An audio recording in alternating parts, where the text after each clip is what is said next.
हम लोग हाथ मिलाए एक बार फिर बहन को चिताए, भाई बहन को चिताए। हे मेरी बहन, हे मेरी भाई, ये वचन आपको अंतिम दिनों में बचा के रखेगा, साफ करेगा, तैयार करेगा। आमीन आमीन।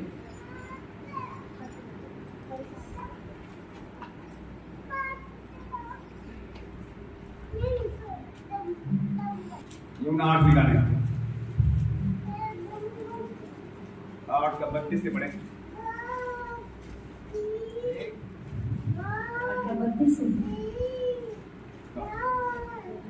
तुम सत्य को जानोगे, तुम सत्य को जानोगे और सत्य तुम्हें स्वतंत्र करेगा। उन्होंने उसको उत्तर दिया, हम तो अब्राहम के वंश से हैं और कभी किसी के दास नहीं हुए, फिर तू कैसे कहता है कि तुम स्वतंत्र हो जाओगे। यीशु ने उनको उत्तर दिया, मैं तुमसे सच सच कहता हूँ कि जो कोई पाप करता है वह पाप का दास है। दास सदा घर में नहीं रहता पर पुत्र सदा रहता है। इसीलिए यदि पुत्र तुम्हें स्वतंत्र करेगा तो तुम सचमुच स्वतंत्र हो जाओगे। मैं जानता हूँ कि तुम अब्राहम के वंश से हो। सुनिए सब लोग, सुन रहे हैं ध्यान से? अब देखिए, ये वचन आपको स्वतंत्र करने की ताकत देगा। अगर आप ध्यान करोगे, जहां भी कोई फंसा है ये वचन वहां से निकाल लेगा। अब सवाल ये आप किस लिए सुनते हैं? जैसे आप अभी सुन के यहां से जाएंगे, क्या ये वचन आपको याद रहेगा? याद रहेगा। जब तक ये वचन रहेगा तब तक खुदा की सामर्थ अंदर काम करती रहेगी। और इस मसीह की सत्य को जानोगे, सत्य में स्वतंत्र करेगा। यहाँ अब्राहम के वंश के लोग थे, लेकिन फिर भी यीशु मसीह की बातों पर विश्वास नहीं कर रहे, बहस कर रहे हैं।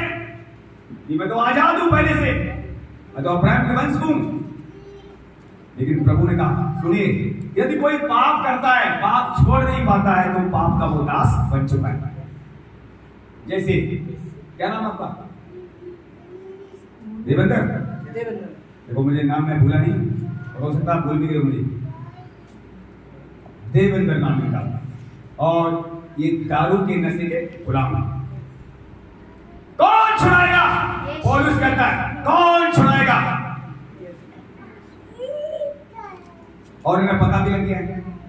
अब इनकी मां को पता तो पहले से लगा, ठीक है मां जनता मार रही है, पर बच्चे समझदार हैं, छोटे नहीं है, इन्हें पकड़ गोद में लाना पड़ेगा। जब बच्चे समझदार हैं उसके बाद भी नहीं आते तो खुदा क्या करेगा? आप बताइए। खुदा ने मौत और जीवन दोनों आगे रख दिया है, फिर भी खुदा कहता है तू जीवन को ही सुन ले। और जीवन किसके पास है? यीशु मसीह के पास है। उसके बाद भी ये दोनों भाई आनंद चाहते हैं। मां नहीं बचा सकती, फास्टर नहीं बचा पाएगा। बार बार मौका मिल रहा है, मां की प्रॉपर्टी, बाप की प्रॉपर्टी तुम्हें बर्बाद कर दी। उसके बाद पैसे मांग मां को सता रहे, ले जा रहे। अगर तुम अब नहीं सुधरे तो कभी सुधरने का मौका मिलेगा भी नहीं। या तो मार खाओगे, वो ज्यादा मारेगा। कब? वो कहेगा, इतनी बार मां ने तुझे पैसे दिए, बहुत कुछ समझाया, और पर तूने समझना नहीं चाहा। डबल मार खाएंगे ये लोग जो भी सुधरना चाह रहे हैं। सकता हूं इस शरीर में भी बेमौत मारे जाएंगे और आने वाली आत्मा में भी मारे। बेहतर ये है अभी अपनी मां का कहना मानो, अपने पासवान का कहना मानो। जो यीशु मसीह में ला रहा है, सही राह दिखा रहा है, उस राह पर चलना शुरू कर दो। लेकिन यहां क्या कर रहे हैं? मैं तो किसी को गुलाम नहीं हूं, यीशु मसीह कह रहे हैं मैं तो किसी को गुलाम। लेकिन यीशु ने साफ कह दिया, सुनो, यदि कोई व्यक्ति पाप करता है तो पाप का गुलाम बन चुका है। अब उसे कौन छुड़ाएगा? यीशु वहां उपदेश दे रहे हैं। सुनिए, वो लोग क्या कह रहे हैं? वो तो यीशु जानते नहीं ना बात ये, लेकिन आप यीशु जान चुके हैं। और जो जान चुका है, जान बूझ कर फिर प्रार्थना ना करे, प्रभु मैं बचना चाहता हूं, मुझे बचा, तो क्या नहीं बचाएगा खुदा? अगर ये देवेंद्र प्रार्थना करे, प्रभु मुझे निकाल यहां से, पक्का निकाला, लेकिन बंदा प्रार्थना नहीं करता। जब खुद तुम बचना नहीं चाहते हो, खुदा क्या करेगा? और वो निकालेगा। तो हम यहां देखते हैं ये लोग क्या करे, ये बचना ही नहीं चाह रहे, पाप अपने यीशु मसीह को जानना नहीं चाहते। तो यीशु ने समझाया, पुत्र सदा घर में रहता है, दास सदा घर में नहीं रहता। अब पुत्र कौन है? मान लो इस घर का जो वारिस है, इस घर का मान लो समझदार, इस घर का जो बेटा वारिस है विवेक, उसको ही यहाँ पर काम सौंपा जाएगा। ये सुनो, तो परमेश्वर पुत्र कौन है? यीशु मसीह। और इसीलिए कलाम कहता है पिता ने स्वर्ग पृथ्वी का सारा अधिकार यीशु को। अब जो यीशु करेगा पृथ्वी स्वर्ग में वही होगा। इसलिए यीशु कह रहे तुम सत्य को जानोगे, सत्य में स्वतंत्र पुत्र सदा घर में रहता है, नौकर नहीं। और यीशु मसीह स्वर्ग पृथ्वी का अधिकार उन्हें मिल चुका है। वो यहां भी है, वो वहां भी है, वो आपके हृदय में बैठा है। अब जब यीशु हृदय में रहेगा क्या पाप रहेगा? यीशु के साथ कोई पाप रह सकता? इसीलिए यीशु बढ़ाओ। जिन्हें यीशु मिल चुका है, मेरी विनती आपसे, आप यीशु को बनाएं। जिन्हें नहीं मिला, यीशु को अंदर आने बुलाओ से, अपने पापों को मान लो। प्रभु मैं पाप छोड़ना चाहता, मैं दारू छोड़ना चाहता, मुझे बचा ले, मेरा कोई नहीं है। जब आप ऐसे प्रार्थना करोगे, दारू जाएगी, व्यभिचार जाएगा, नशा जाएगा, सब बुराइयां भाग जाएंगी। यीशु कमजोर नहीं है, यीशु जोरावर है, पर लोग प्रार्थना नहीं कर रहे, इसलिए वो क्यों छुड़ाएगा? वो प्रार्थना करने वालों को छुड़ाएगा, वो मन फिराने वालों को छुड़ाएगा। मन फिराव का अवसर कलाम कहता सबको दिया, सबको दिया जाएगा। और ये दिया जा रहा है, मां को क्या कर रहे हैं? लूट रहे हैं। वो मां को नहीं लूट रहे हैं, खुद लूट जाएंगे कुछ दिन बाद। कलाम कहता है अभी जितने तुम्हें लूट रहे हैं, अंतिम दिनों में उन्हें भी लूट लिया पड़ेगा ना। कोई सोच रहा मैं पैसे बचाऊंगा, 10 बिल्डिंग मेरे पास है, नहीं बचेगा। मैं सच बता रहा हूं, कलाम आप पढ़ो, उनका रुपया, उनका पैसा, उनका सोना, उनका चांदी काम नहीं आएगा। सपने में लिखा हुआ है। यूक्रेन में अभी तक झगड़ा बंद नहीं हो, क्यों नहीं हो रहा है? पहले ही लिख दिया गया यूक्रेन उखाड़ा जाएगा। वो आज से नहीं, 2 साल होने जा रहे हैं, उखाड़ने लगा हुआ है परमेश्वर। उसकी बिल्डिंग सब उखाड़ फेंक दी, प्रॉपर्टी उखाड़ फेंक दी। और यूक्रेन जो वहां का राजा है, जो मिनिस्टर है, वो मन अभी तक फिरा। रूस कहता है तू मन फिरा, मेरी प्रॉपर्टी कब्जा कर ले, मुझे दे दे, बाकी लड़ाई बंद हो जाएगी। लेकिन कह रहा है 1 इंच भी जमीन दूंगा, यूक्रेन नहीं बोल रहा है। लड़ाई घटेगी, बढ़ेगी, और ये यूक्रेन जब उखड़ जाएगा और वर्ल्ड वार 3रा चालू हो, ऐसा लिखा हुआ है। बताइए आपको समय करीब है, जब से युद्ध शुरू हुआ है, 2 साल होने जा रहे हैं, यूक्रेन में लड़ाई बंद नहीं, जबकि यूक्रेन के पास असली सब खत्म हो चुके हैं। 80 देश ज्यादा उसके देश साथ कर रहे थे, असली दे रहे थे, और वो भी हार मान गए। मैं कब तक असला दूंगा, क्योंकि रूस को ये हरा पाएगा नहीं, क्योंकि खुदा ने पहले भी लिख दिया यूक्रेन को खड़ा करो, कितनी सत्ता करो। और ये भी खुदा ने कह दिया इजराइल बचाया, जितना बड़ी ताकत है वो इजराइल को तोड़ने के लिए आप और हमको बचाया गया, तो अंत तक बचाया भी। जितना बड़ी शैतान आपके विरुद्ध में खड़ा हो जाए, जीत हमारी ही होगी 100%। आप इजरायली लोग हैं, प्रभु ने ढूंढ ढूंढ के निकाला हिंदुस्तान में, आपको पता है लिखा हुआ है भिन्न भिन्न देशों से अलग अलग जातियों से तुम्हें बुलाया गया, तुम पवित्र बने रहना, क्योंकि मैं यहोवा पवित्र हूं, और तुम निरंतर मेरे ही बने रहना। कितनी बड़ा अच्छा वचन आपके हमारे लिए। और एक जगह कहता है मैंने तुझे नाम देकर बुलाया, तू मेरा ही है, अब मैं तुझसे प्रेम करता हूं। लिखा हुआ है जल में जाएगा नदियां तो डूब पाएगी, आग में घुसेगा आग जला पाएगी, क्योंकि मैं तुझसे प्रेम करता हूं। बताओ इतना प्रेम 17 में से जब भट्टे में डाले गए, खुदा के प्रेम ने आपको ठंडा कर दिया। यस नो, खुदा उनसे प्रेम करता था, और इस बात का 17 में से अपने लोगों को घमंड था कि 14 बार मुझे बचाने की ताकत रखता है। और ये बात उसने बोल भी दिया खुल के, राजा से बोल दिया था, ये राजा तेरी बातें कुछ भी नहीं मेरे सामने, मेरा परमेश्वर तेरे हाथ से छुड़ाने की ताकत रखता है, यदि वो ना छुड़ाए तो भी तेरी बनाई हुई मूर्ति का आगे सर नहीं झुकाऊंगा। मेरा बाप जिंदा उसे पता था। राजा, अब देख लो लिखा हुआ है, राजा की आंखें लाल हो गई, क्रोध आ गया उसे। उसने कहा गुस्सा करके 7 गुना भट्टी को तेज कर दो, 7 गुना, मानो सपोर्ट करो 100 डिग्री थी इसमें, आग 700 डिग्री कर दी, 7 गुना कर दी और डाल दी।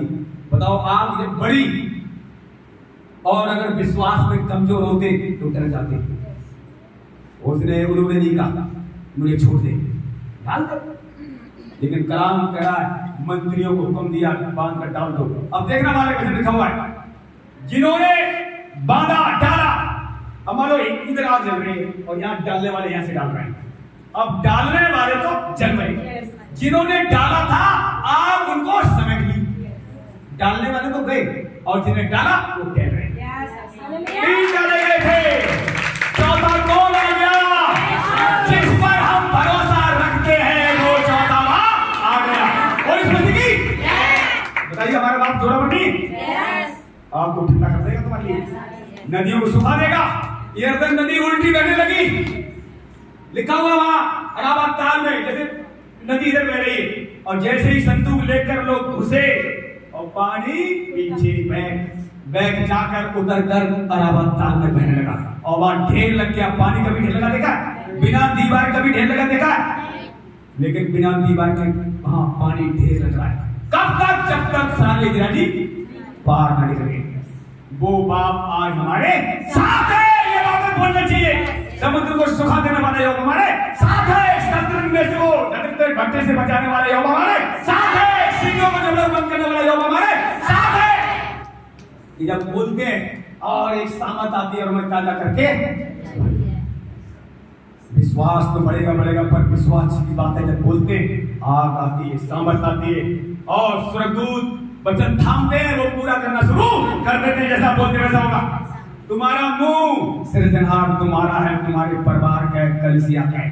यिर्मयाह क्या कहता है? तेरे मुंह में मैंने वचन डाले, तू सृजेगा, बनाएगा भी और आएगा भी। अब सवाल तुम्हारे ऊपर, किसे बनाना चाह रहे हो, किसे बिगाड़ना चाह रहे हो? मुंह की सृजनहार हो। यहोवा ने अपने मुंह से सारी सृष्टि को सृज दिया। अब आपको सृजने के लिए रखा गया है। जो सृष्टि बिगड़ी है, एक नहीं, खुला कहना तुम सब बनाओगे। बोलिए मसीह की, सब बनाओगे। पहले तुम्हें बनाया गया, अब तू कहना औरों को बनवाऊंगा तुम्हारे द्वारा।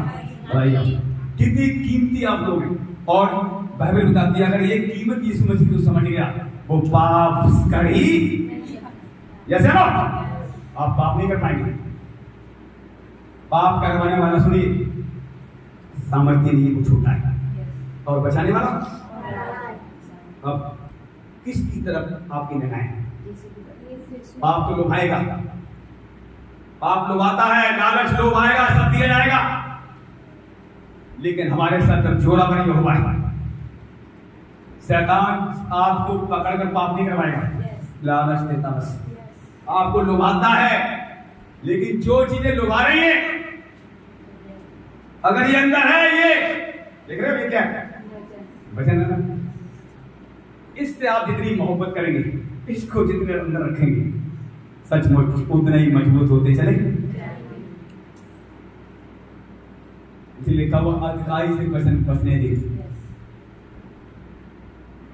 इस वचन में देखिए शब्द आपको बचाता। शब्द क्या करता है? जब वचन आप बोलते हैं, अपने फेवर में बोलते हैं, तो ये वचन आपका फेवर करता है। जैसा ना देखो, और जब वचन बोलते हैं शैतान को घात भी करता है। ये वचन शैतान को छीन देता है। शैतान टिक सकता, पर यह बोलने आपको आना चाहिए। जब क्रोध आ रहा है, तब आपको क्या करना चाहिए बताओ?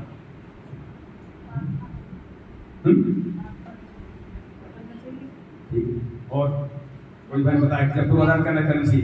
क्रोध की संतान नहीं, प्रेम की संतान। मैं क्रोध की संतान नहीं, प्रेम की संतान। जब क्रोध आएगा तब बोल पाओगे?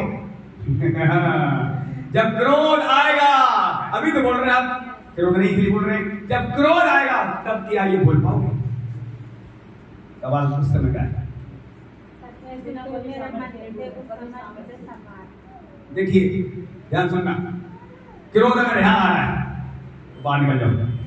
जिस स्थान क्रोध है आ रहा है, वहां पर कौन है? जगह छोड़ो, पहले जगह छोड़ दोगे, फिर वहां जाके वचन बोलना आप बोल सकोगे। जहां क्रोध आ रहा है वहां तुम वचन बोल पाओगे? हट जाओ वहां से। जैसे ही हटोगे थोड़ी दूर तक, फिर वो वचन जो अंदर रखे थे वो निकलना शुरू हो। जहां क्रोध है, मान लो तुम्हें कोई क्रोध दिला रहा है, क्या सुनना है? क्रोध अपना थोड़ी आ रहा है, कोई दिला रहा है। किसी बंदे ने आपको क्रोध दिलाया, चाहे बेटे ने, चाहे तुम्हारे पति ने, चाहे कोई घर में और है, उसके द्वारा क्रोध जमा रहा है। तो वो स्थान से जब हटोगे, क्रोध हटेगा और फिर वचन चालू करो। फिर मुझसे वचन बोलो, मैं क्रोध की संतान नहीं, मैं परमेश्वर प्रेम की संतान हूं। पहले हम सब क्रोध की संतान में लिखा हुआ है, लेकिन आज क्रोध संतान नहीं, आज प्रेम संतान जब बने तो देखिए क्रोध को तो जाना ही है। यीशु मसीह ने पहले ही कह दिया है, जितने लोग मुझ में बने रहेंगे मैं उनमें बना, फिर बहुत सा फल लेकर। लेकिन सवाल ये है, कुछ लोग कहते हैं मैं बना तो हूं प्रभु में विश्वास करता हूं, अब बने कैसे हो? वचन तुम्हारे पढ़ते नहीं। लोग कहते हैं मैं तो यीशु मसीह विश्वास करता हूं। जब तक घंटे 2 घंटे बाइबल नहीं पढ़ रहे, कोई 1 घंटा भी अगर कोई बाइबल नहीं पढ़ रहा है तो बना हुआ नहीं। भैया आप कहते बनाऊं, आज समस्या क्यों नहीं जा रही लोगों की? ये बात अलग है, क्यों ये किसी घर में कोई ज्यादा कभी कुछ विश्वास नहीं करता, उसके वजह से तुम्हारे जीवन सताव है, तो ध्यान रखना वो सताव इसलिए ताकि आप आगे बढ़े। वो मौका है कि मैं ज्यादा प्रार्थना कर सके। अगर मान लो किसी पति परेशान कर रहा है तो उस बहन को बढ़ने का समय मिला हुआ है, ज्यादा खुदा को समय दे, फिर देखना क्या होगा, आप तो बढ़ते जाएंगे और बाद में तुम्हारे पति का नंबर आप से हो आ जाएगा। क्योंकि जब आप इसमें बढ़ेंगे तो सेम जीवन नहीं रहेगा, बदलेगा निश्चित। और इसमें अब कितनी प्रार्थना आपकी बढ़ रही है? अब 5 बड़ी प्रार्थना लोग कर रहे हैं, कितने लोग कमाने की प्रार्थना करेंगे कि नहीं? कल हम रात को आए 11:30 बजे, मुझे पता ले जाऊंगा, इसलिए बच्चों को मैंने बोल दिया कोई मत जाओ, विवेक भी नहीं गया, नहीं प्रार्थना नाम आ जाएगा। 11:30 बजे हम पहुंचे, 11:45 बजे प्रार्थना बैठे और 12:30 बजे फिर मैं सोया प्रार्थना करके बताइए।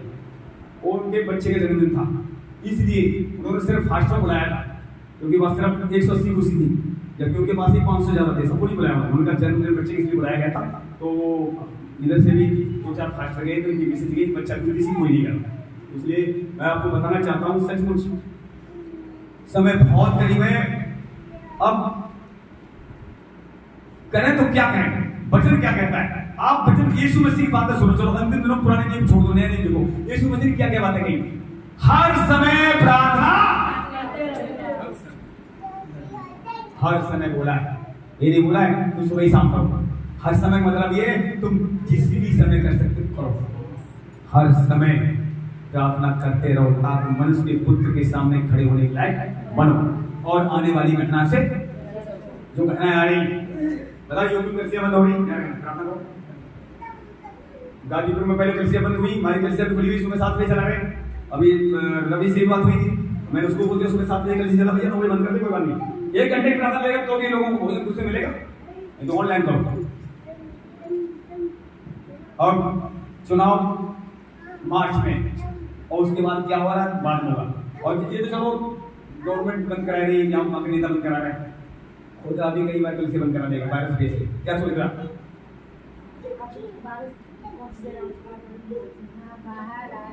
तो अब सुनिए, अभी आप कल से इकट्ठे हो रहे हो, तो आप बताइए अभी मौका है, तो कितने आत्मा बढ़ जाना चाहिए? तो आप अकेले भी कभी हो जाओ घर में, आप बुझने वाले ना बनो, या सुनो। पिछले लॉकडाउन में देखिए सच बता रहा हूं, मैंने 6 घंटे बाइबल पढ़ी, और आज मेरे हाथ में 2 घंटे बाइबल चल, मैं भी नहीं पढ़ पाऊँ, पर मैं कोठा पूरा कर रहा हूँ 6 घंटे, कभी 8 घंटे, कभी 6 घंटे, समय पूरा दे रहा हूँ। महिमा करके गीत गाकर वैसे अब ठीक है, जो वचन से पहले ज्यादा भरे हुए उन वचनों को दोबारा मनन करो, ताजा करो, उन वचनों को मन में चित्त में घुमाओ। अब आप बताइए, पूरी बात में भरी पड़ी, मत डर बैठे, अब डराया जा रहा है, कल से बंद करो, डराया जाएगा। लेकिन एक बात ध्यान रखना, जब तक प्रभु ने आपकी दौड़ रखी उसे कोई रोक नहीं सकता। खुदा वो बचाएगा, निश्चय वो बचाएगा। अगर हम डरेंगे, ये यहाँ पर जल्दी से आते हैं यिर्मयाह वचन दिखते हैं, अगर हम डरेंगे तो क्या होगा? यिर्मयाह निकालेगा क्या? यिर्मयाह 1 में आए,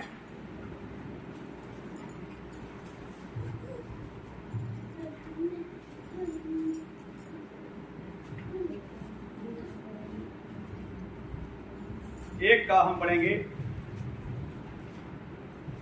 17 से पढ़ेंगे। इसीलिए तू अपनी कमर कसकर उठ और जो कुछ कहने की मैं तुझसे आज्ञा दूं वही उनसे कह। तू उनके मुख को देखकर न घबराना, ऐसा न हो कि मैं तुझे उनके सामने घबरा दूं। बस बताइए हमारा ये बाप कह रहा है, तू उनसे बातें करने से घबराना। ये वचन मैंने तुझे दिए, ये वचन खुल के बता देना, तुझे घबराने की जरूरत। अगर तू डरा, ठीक से नहीं सुनाया, क्योंकि यहाँ कौन घबराने की करेगा?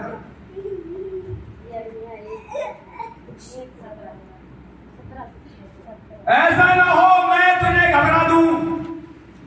डरने वाले के साथ यहोवा दे पाएगा, जो डरता नहीं है यहोवा उसके साथ चलेगा। 17 में से हम लोग नहीं डरे ना, तब आग में यहोवा घुस गया, आग ठंडी पड़ गई। और सुनिए ध्यान से, आप लोग वचन जानते हैं, जिन रस्सियों से उन्हें बांधा गया था हाथ पे, रस्सी इतनी मोटी मोटी जल गई, बाल क्यों नहीं जला? मनन करो, बाल क्यों नहीं जला?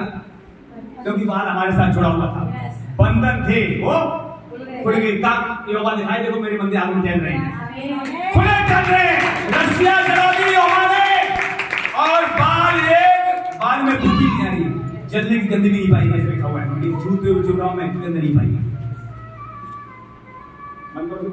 कोई यहोवा, आप बताएं क्या है या नहीं है? है तो फिर किस बात में, फिर क्यों करते हो? डराने वाला से कह दो, डर अपने पास रख। बिल्कुल ये सुनो, अभी 3 दिन पहले जब मैं दोबारा 4 बजे प्रार्थना करके लेटा सुबह, ठीक है 6 बजे यहाँ 6 बजे चला जाता साढ़े 6 बजे, तो पता मेरे क्या सपना आ रहा है? एक सांप ऊपर से गिरा, मैं ऊपर वाले कमरे में था, ऐसा वाला सांप गिरा, सपने मारा सुबह टाइम में, मेरे हाथ में था कोई बर्तन, मैंने एक बर्तन मारा, पड़ाक पड़ाक, उसे भागने भी दिया, उसका पहले तो सर फूटा, फिर पता नहीं खुरपी ने वहां, मेरी खुरपी है कभी घर में नहीं, खुरपी मुझे मिली, खुरपी मिली, उसका मैंने फन काट दिया, अब कुछ उसकी आंखें फोड़ी लेके फिर कोई खाली ड्रॉप पड़ा, उसमें जाके मिट्टी में डाल दिया। मैंने कहा बस खत्म कर खेल, तो बहुत बड़ा सांप था, ये तो सपने में तुझे मार दिया। जब नहीं डरोगे, रात में सपने में कुछ लोगों से डर का आत्मा नहीं दिया, प्रेम संयम सामर्थ का मिला है। आप देख लो, आप लोग चुने गए लोग हैं, बुलाए गए चुनाए गए लोग। परमेश्वर से परमेश्वर पैदा होता है, पढ़ो वचन में, मनुष्य से मनुष्य पैदा होगा, परमेश्वर से। अब आपकी आत्मा जन्म, हमारी आत्मा जन्म किससे हुआ? यहोवा हमारे डैडी, राजाओं के राजा की आत्मा जन्म हुआ, इसलिए हम राजा हैं। ये सुनो, अब समझ तुम्हारी कितनी, उसी हिसाब से काम करें। निश्चय ही जो लोग तुम्हें डरा रहे हैं, अगर मान लो कोई इधर से मारने आ रहे हैं, आप क्या बोल रहे हैं? जितने आ रहे हैं गली में घुसकर, वो प्रभु हमारे बीच गली में से डरा कर वापस कर देगा तो कर देगा, उन्हें घबरा देगा।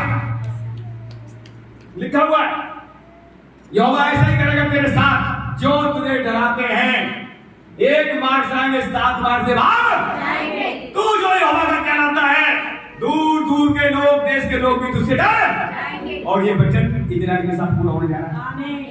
10-15 देश या 30 देश इकट्ठे होकर मारेंगे इजराइल को, पर सब भाग जाएंगे और मरेंगे, उसमें बहुत मरेंगे, कई करोड़ सेना मरेगी वहां पर, और चील कर हुए मांस खाएंगे, और ये पूरे होने जा रहा है। तो हम क्यों डरेंगे?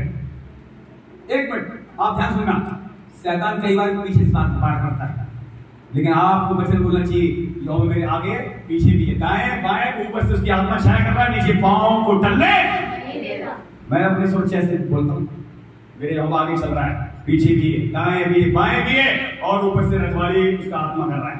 लिखा हुआ है, उसका परमेश्वर आत्मा पर छाया कर रहा है। डर की बातें कभी ना बोलो घर में, न बच्चों को डराओ। पता छोटे छोटे बच्चों को डरवाते हैं, हुआ आ गया, वो आ गया, हुआ वो बंद कर दो, हुआ कुछ नहीं कर पाएगा, हुआ बोल के अपने बच्चों को अंदर डर मत बैठाओ। बहुत बोल लिया हुआ, अब हमारा यीशु मसीह है, हुआ ना लेना, तो सबको खा जाएगा, पचा जाएगा, फिर भी टकराव लेगा।